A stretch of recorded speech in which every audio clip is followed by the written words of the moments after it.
네, 오늘 하나님 말씀은 마가복음 3장 1절에서 5절, 마가복음 3장 1절에서 5절 제가 읽습니다. 예수께서 다시 회당에 들어가시니 한쪽 손 마른 사람이 거기 있는지라.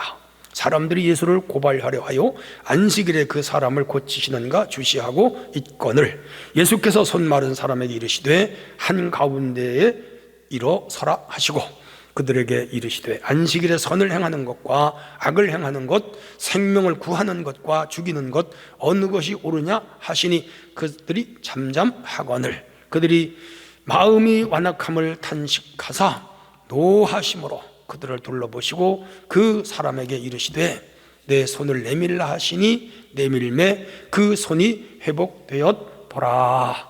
아멘. 네, 성도 여러분 평안하셨죠? 지난주에는 제가 여러분을 못 비웠습니다. 오늘 하나님의 은혜가 말씀을 통하여 여러분과 여러분 가정에 임하기를 주님의 이름으로 축복합니다. 자, 예수님은 공생의 3년 동안에 기가 막힌 일들을 행하셨어요. 귀신을 쫓아내시고 병든 자를 고치시고 오병이로 5,000명을 먹이시고 갈릴리 바다 위를 걸어가시고 다양한 기적을, 사람으로 능히 할 수 없는 그런 기적을 행하셨습니다. 그래서 많은 사람들이 예수님의 소문을 듣고 동서각지에서 달려와서 예수님 앞에 인산인해를 이루었어요. 어느 날이었어요. 가버나움의 한 회당에 들어가셨습니다. 근데 거기는 한 손이 마른 사람이 있었어요. 이 손 하나를 못 쓰는, 오른손이 왼손인지 모르겠어요. 못 썼어요. 근데 거기 유대인들이 안식일에 이 병든 이 손 마른 자를 고치는가 안 고치는가 주시했어요. 왜? 예수님 고발하려고. 자, 그때 예수님께서 그들에게 악한 마음을 아시고 안식일에 선을 행하는 것과 악을 행하는 것, 생명을 구하는 것과 생명을 죽이는 것 어느 것이 옳으냐? 아무 말도 못해요. 당연히 살려야죠. 당연히 선언을 해야죠. 그래서 예수님께서 그 사람을 이렇게 세우시고 손을 내밀어라. 이 사람이 손을 내밀었어요. 오그라졌어요. 공동번역이면 오그라진 손이라고 그랬어요. 근데 그 손을 내미는 순간 쫙 펴졌어요. 정상적인 사람이 된 거죠. 그래서 오늘 주제가 오그라든 손을 내밀라, 오그라든 손을 내밀라 주제. 자, 우리 주님이 그 오그라든 손을 고쳐준 사람은 어떤 사람이었는가를 먼저 찾아보자고요. 첫 번째 주제입니다. 장애와 상처가 있는 사람이었어요. 오늘 여기 1절을 보시면 이렇게 기록되어 있습니다. 예수께서 다시 회당에 들어가시니, 이전에도 회당에 들어 가르쳤었는데 그 회당에 다시 가셨어요. 한쪽 손 마른 사람이 거기 있었다 그랬습니다. 시나고게 회당 예배 유대인들은 안식일이면 여기가 예배 드리는데 그 예배당에 한 손이 오그라든 사람, 한 손이 마른 사람이 거기 있었습니다. 전해야 내려오는 말에 의하면 이 사람은 이 가버나움 채석장에서 일을 하다가 그만 돌에 찧어서 신경이 끊어졌어요. 아마 인대가 끊어졌었죠. 그렇게 해서 손이 오그라들었어. 펴지를 못해. 다친 거죠. 장애를 가졌어요. 불행한 사람이, 여러분 장애를 가졌다면 불행한 사람이에요. 우선 직장을 잃었을 거예요. 직장을 잃었으니 경제적으로 어렵고 수입이 없으니까 가정이 가난할 수밖에 없었죠. 그래서 이 사람의 불행은 그 가정의 불행이죠. 장애가 있는 사람은 행동이 불편하고 활동이 불편할 수밖에 없지요. 손이 장애를 가졌기 때문에 만사가 힘들었을 거예요. 세수할 때, 음식 먹을 때, 또 옷을 입을 때, 물건을 옮길 때, 글을 쓸 때, 특별히 화장실 가서 일 처리할 때 얼마나 불편했겠어요. 얼마나 힘들었겠어요. 남의 도움을 받아야 돼요. 또 이 한쪽 손이 오그라들었으니까 다른 사람의 시선도 생각해야 돼요. 자기를 사람들이 어떻게 평가할까? 그렇죠? 동정하고 불쌍히 여기는 사람도 있지만은 나를 흉보고 업신 여기는 사람은 없을까? 그렇겠죠. 놀리지는 않을까? 늘 불안한. 그래서 이 손을 항상 주머니에 넣고 살았을 거예요. 사람들이 나를 따돌리지는 않을까 하는 자격지심, 이런 것들이 그를 힘들게 했죠. 건강한 사람, 정상적인 사람, 열심히 일하는 사람을 보면 이 사람 얼마나 부러웠겠어요. 그렇죠? 많이 부럽죠. 어쩌면 이 사람은 모든 것을 체념하고 삶의 의미도 잃어버렸는지 몰라요. 눈동자도 희미했을 거야. 얼굴에 기가 죽어 있었을 거예요. 야, 그 외적인 이 상처도 크지만은 그 마음의 상처, 마음의 아픔도 컸지요. 사회로부터 버림받은 것 같은 어떤 절망감, 아무것도 할 수 없다는 자신에 대한 자괴감, 꿈을 포기해야 하는 아픔, 이런 거 복합 감정일 거예요. 가족들에게 상처를 줄 수밖에 없는 자신의 처지, 수없는 재활 노력을 해도 회복되지 않는 자신의 손에 대한 좌절 있었을 거예요. 평생토록 이 장애를 안고 살아가야 하지 않은 불안감 혹은 서글픔, 순간순간 밀려오는 마음의 낙심, 상처가 그를 그림자처럼 따라다녔을 거예요. 그를 괴롭혔을 거예요. 이 사람은 온갖 상처로 똘똘 뭉쳐진 사람일 수도 있어요. 꿈도 희망도 접고 살아가야 하는 어쩌면 아주 불쌍한 한 남자였죠. 우리 주님은 이 상처 많은 사람하고 마주쳤어요. 우리 주님은 이 장애를 가진 사람하고 마주쳤어요. 오늘 우리가 살아가는 이 세상은 2000년 전보다도 복잡해요. 육신의 장애 못지않게 이 마음의 상처와 정신적 불안을 안고 살아가는 사람들이 오늘 현대인들입니다. 저에게도 상처가 있고 불안이 있고 여러분들에게도 상처가 있고 불안이 있을 거예요. 현대인의 상처와 불안의 요소들은 많이 있지만 몇 가지 정리해보면, 첫째, 거절받음의 상처들이 많이 있습니다. 이 상처는 모든 상처의 출발이에요. 거절받는 것에 두려움에 대한 내면에 자리 잡고 있는 불안이 있습니다. 사람과 깊은 관계를 맺지만 폐쇄적인 사람으로 변해가요. 이런 사람들은 사람을 독점하려고 분노가 그 사람을 지배하기도 해요. 그래서 분노 조절 장애라는 병이 있습니다. 이게요, 우리 다 거절받는 데서, 학교에 가서 시험 쳤는데 성적이 대학에 입학 원서를 냈는데 떨어지고 다 거절당. 직장에 원서를 냈는데 합격은 떨어졌어요.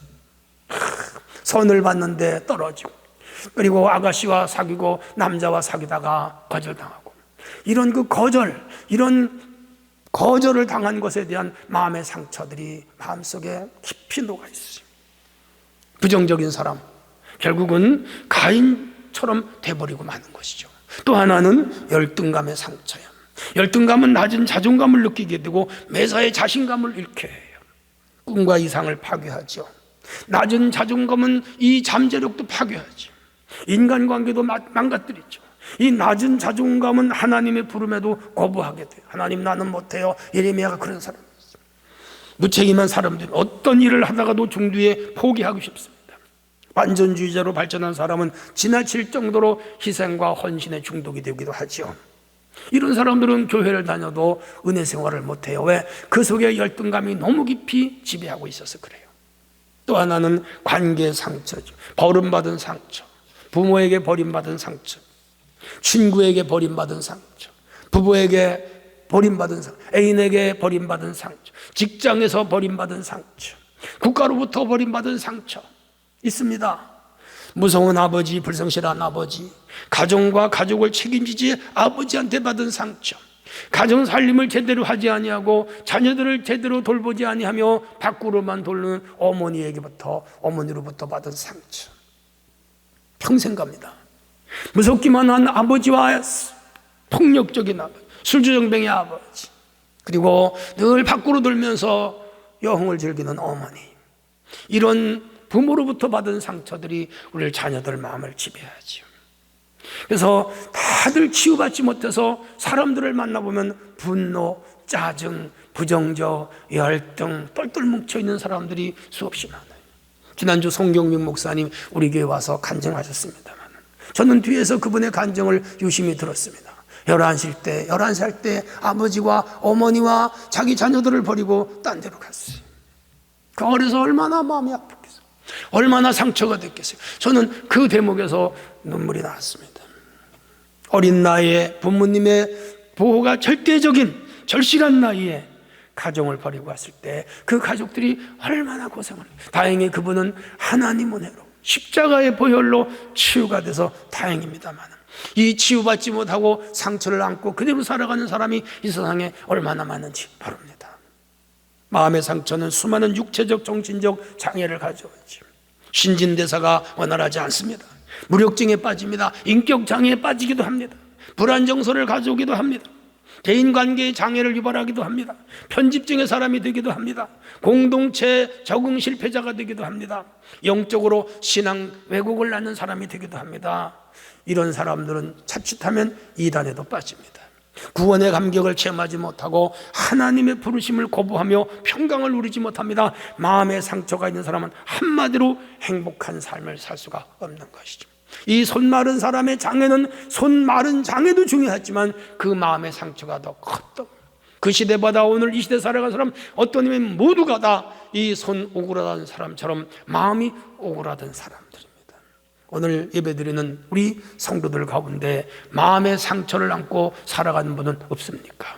가진 것이 없어서 남에게 무시당하며 서름을 안고 살아가는 분은 없습니까?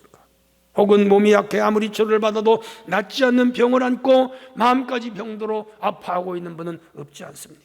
혹은 가정의 우환이나 갖가지 어려운 문제로 우울증이나 강박관념에 사로잡힌 분은 없습니까? 혹은 배움의 기회를 놓쳐서 열등감을 얻고 자식 자격지심에 아파하면서 평생을 살아가는 분은 없습니까? 혹은 육체적인 장애를 안고 힘겹게 하루하루를 살아가는 분은 없습니까? 사실은 오늘 이 시대를 살아가는 모든 사람들은 한두 가지의 육체적, 정신적, 영적 아픔을 안고 살아가지 않는 사람은 없다고 그럽니다. 약간의 차이가 있을 뿐이죠. 오늘 본문에 등장하는 손 마른 사람이 주님을 만났죠. 주님이 오셨죠. 주님 앞에 섰죠. 그분이 고쳐주셨습니다. 성도 여러분, 오늘 이 말씀을 듣는 건 은혜입니다. 이 오늘 본문을 듣는 것, 읽는 건 은혜입니다. 오늘 이 손 오그라든 사람이 주님을 만나 치유받았듯이 우리 육체적인 장애와 우리 마음의 상처와 정신적인 장애를 가진 분들이 있다면 오늘 주님을 만나 치유받는 역사가 있기를 바랍니다. 그분은 우리를 치료하는 분이요, 우리를 고쳐주시는 분이요, 온전하게 하시는 분이요, 구원하시는 분이기 때문입니다. 자, 그런데 이 회당에 많은 사람이 있었는데 그 사람들은 이 손 오그라든 이 장애와 상처를 가지고 살아가는 이 사람에 대하여 어떻게 대했을까요? 오늘 우리가 살아가는 이 세상에 수많은 상처받은 사람들이 있는데 그 사람들은 어떻게 대하고 있을까요? 두 번째 주제입니다. 타인의 불행에 관심이 전혀 없는 사람들. 타인의 불행과 상처에 전혀 관심이 없어요. 2절이에요.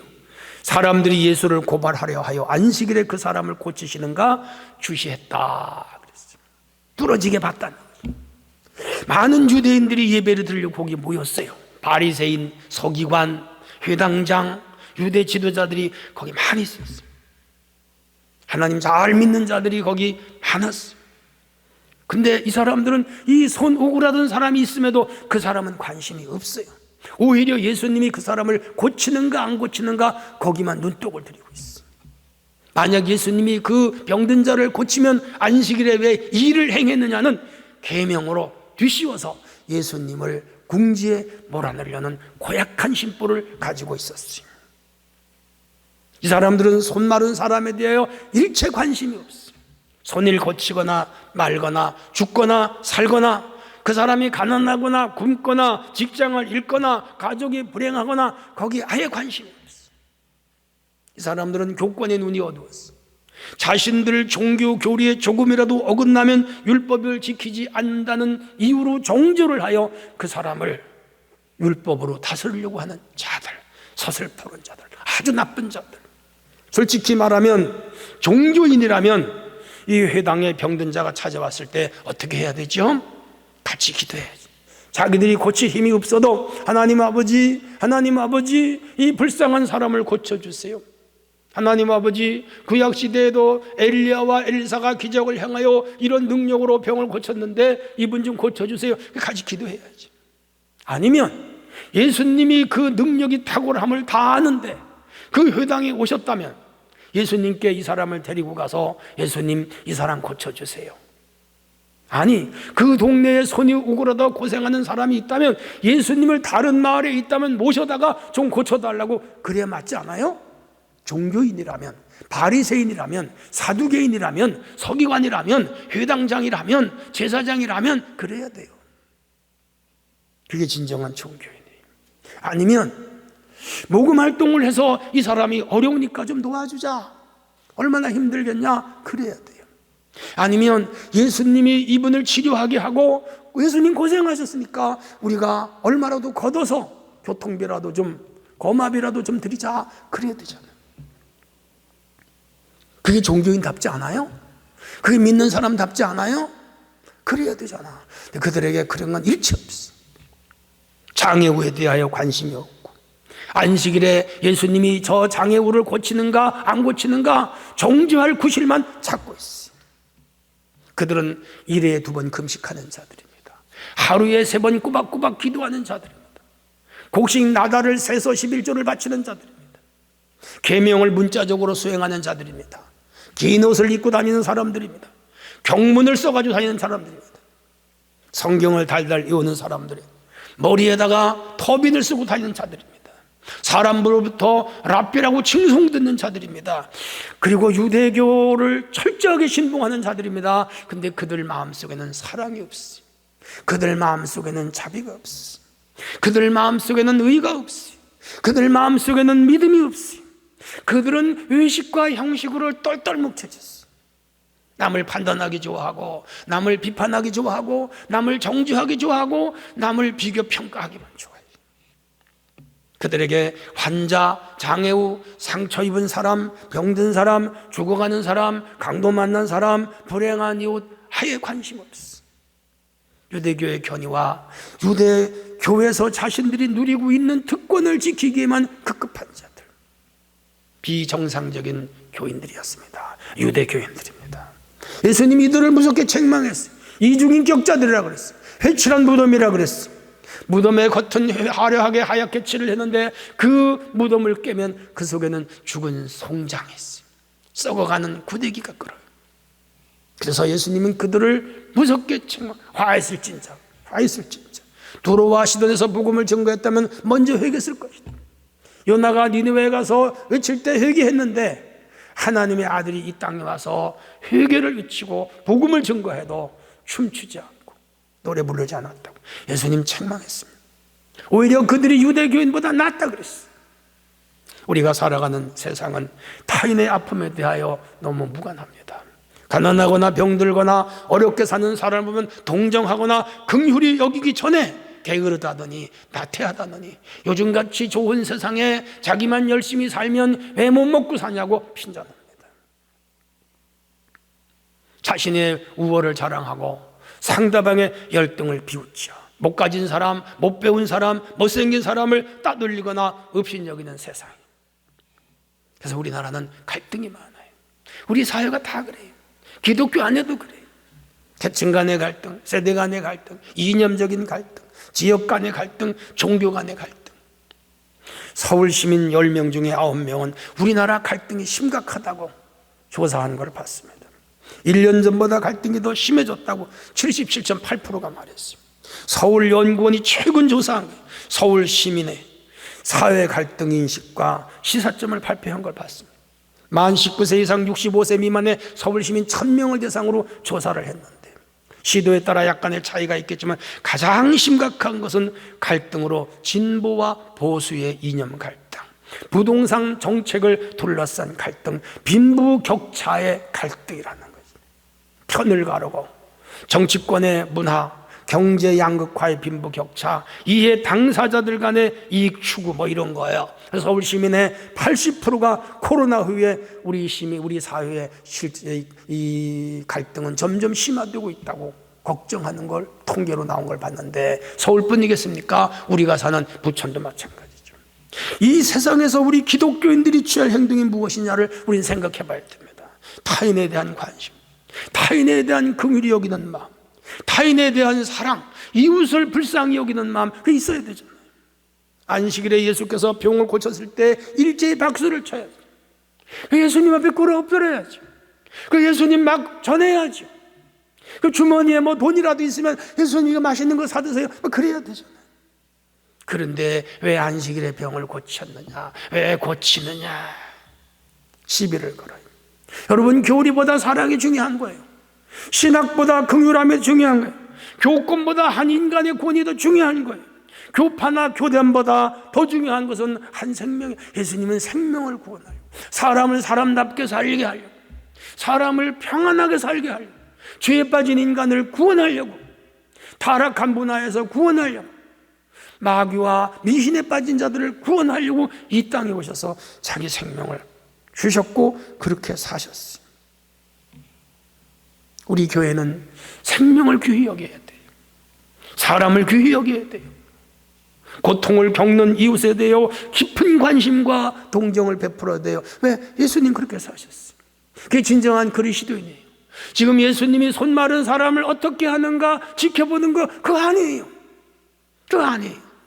참 그리스도인은 한 사람을 불쌍히 여기고, 죄인을 불쌍히 여기고, 장애우를 불쌍히 여기고, 나보다 어려운 처지에 있는 사람을 긍휼히 여기고, 어떻게 해서라도 그 사람을 도우려고 같이 더불어 이 세상을 행복하게 살아가게 하는, 그게 주님의 가르치심이고 성경의 가르치심이고 기독교 본질이에요.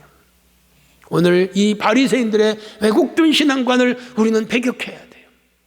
그리고 하나님 앞에 겸손한 신앙을 갖도록 힘써야 돼요. 우리 모두 이것에 깊은 관심을 갖는 성도가 되기를 원합니다. 자, 그렇다면 우리 예수님은 그 손 마른 사람을 어떻게 대했을까요? 3절과 5절. 예수께서 손 마른 사람에게 이르시되 한가운데 일어서라 하시고 중략하고 그 다음 그들을 둘러보시고 그 사람에게 이르시되 내 손을 내밀마 하시니 내밀매 그 손이 회복되었더라. 해피엔딩. 기적이 박수 쳐야 돼요. 서슬퍼런 유대교 지도자들 매 눈처럼 예수님을 지켜보고 있는 그 자리에서 예수님 당당하게 30살 젊은 청년이 말했습니다. 안식일에 선을 행하는 것과 악을 행하는 것, 생명을 살리는 것과 죽이는 것 어느 것이 옳으냐? 두말할 것도 없지요. 종교의 본질이고 인간 심성의 본질이잖아요. 주님은 그 예수님이 고치는가 안 지키는가, 안식일 범하는가 안 범하는가 그거 주시하는 그들을 책망하신 거예요. 단식하신 거예요. 노하셨죠. 그리고 그들을 향하여 시선을 둘러보신 후에 그 손 오그라든 사람을 향하여 이렇게 외칩니다. 한가운데 일어서라. 일어서라. 당당하게 일어서라. 저 사람들 보지 말아라. 나를 바라라. 일어서라. 이게 중요한 문장입니다. 절망을 듣고 일어서라 그 말이에요. 아픔과 슬픔을 잊고 일어서라. 마음의 상처를 딛고 일어서라. 근심과 염려를 박차고 일어서라. 사람들의 싸늘한 시선을 이기고 일어서라. 부정적인 자관을 이기고 일어서라. 그런 뜻이에요. 반신반의하는 믿음을 버리고 일어서라. 마음의 아픔과 충격을 딛고 일어서라. 일어서는 순간 모든 것이 해결된다. 사랑하는 성도 여러분, 불행한 환경이나 마음의 상처 혹은 삶의 여러 가지 힘든 것들 딛고 일어서야 돼요. 딛고 일어서야 돼요. 이 손 오그라든 사람을 향하여 고치기 전에 일어서라 하신 주님의 음성을 듣고 여러분 자리에서 일어서시기를 바랍니다. 혹 좌절하고 있습니까? 혹 낙심하고 있습니까? 혹 어떤 일로 무엇을 포기하고 있습니까? 아니에요. 다시 일어서라. 다시 도전하라. 다시 활개를 펴라. 다시 힘을 내라. 그 말이에요. 성도 여러분, 코로나19가 힘들게 하고 있죠. 일어서야 돼요. 우리 모두 일어서는 성도들이 되기를 바랍니다. 자, 그리고 주님은 그 손 오그라든 사람에게 두 번째 외칩니다. 내 손을 내밀라. 5절이에요. 내 손을 내밀라. 일어섰어요. 일어선 그에게 다시 한번 말씀합니다. 손을 내밀라. 부끄러운 손, 주머니에 넣고 감춘 손입니다. 창피하게 생각한 손입니다. 열등감에 찌든 손입니다. 한 번도 사용해보지 않은 손입니다. 그 손을 내밀라. 그 아픈 손을 내밀라. 그 움직일 수 없는 손 내밀어라. 지금까지 무엇을 만지거나 난 이 손으로 무엇을 집을 수 없습니다 라고 했던 그 생각을 버리고 내밀라. 신경이 이미 죽어서 시체와 같은 손을 내밀어라. 내밀어라. 아, 못 내밉니다 하지 않았어요. 내밀으라 하니까 주님 말씀을 듣고 이 젊은이는 내밀었어요. 내밀었어요. 이는 그 사람에게 뭐지요? 용기 있는 결단을 요구하는 거예요. 다시 한번 도전해보라는 거예요. 가능성을 시험해보라는 거예요. 안 된다고 하지 말고 될 수 있다는 믿음을 가지라는 거죠. 나를 믿어라, 예수님을 믿어라, 내 능력을 믿어라, 하나님이 하시는 일을 보라, 그거지요. 이 사람 말씀에 도전했어. 모험을 단행했습니다. 주머니 손을 꺼냈습니다. 주님을 향하여 그 오그라진 손을 확 내밀어 버렸어요. 주님, 내 손을 붙잡아 주세요. 주님, 내 손을 고쳐주세요. 부끄럽지만 내 있는 이 손 그대로 보여드리겠습니다. 내 오그라진 손 이대로 보여드리겠습니다.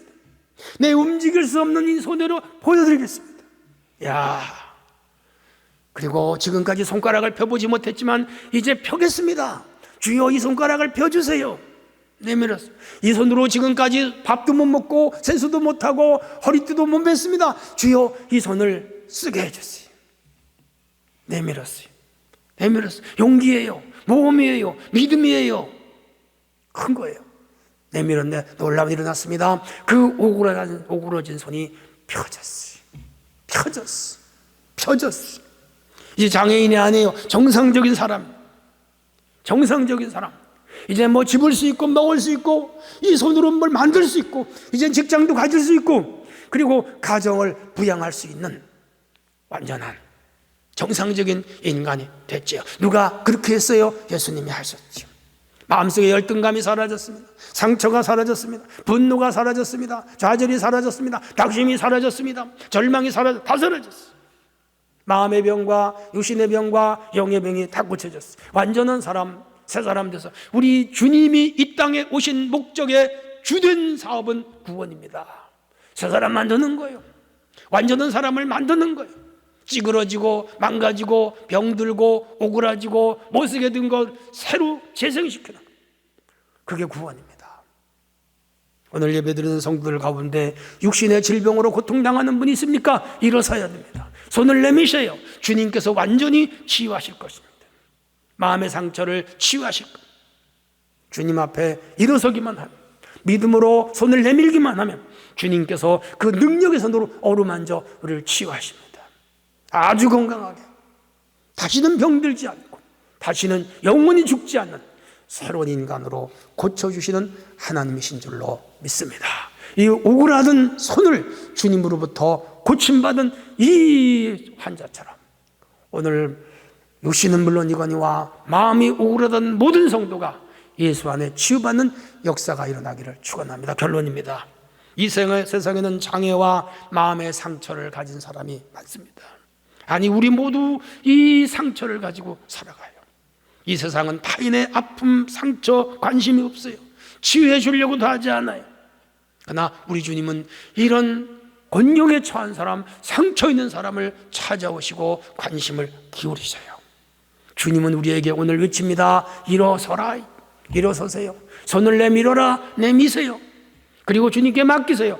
주님이 완전한 새 사람으로 만들어주심을 믿습니다. 건강하게 영적으로 육적으로 살아가는 성도들이 되기를 축원합니다. 하나님 아버지 감사합니다. 오늘도 저에게 주신 이 말씀을 붙잡고 일어서라, 일어서게 하시고 손을 내밀어서 마음의 상처와 육신의 모든 질병이 치료받는 역사가 일어나게 하옵소서. 예수님의 이름으로 기도합니다. 아멘.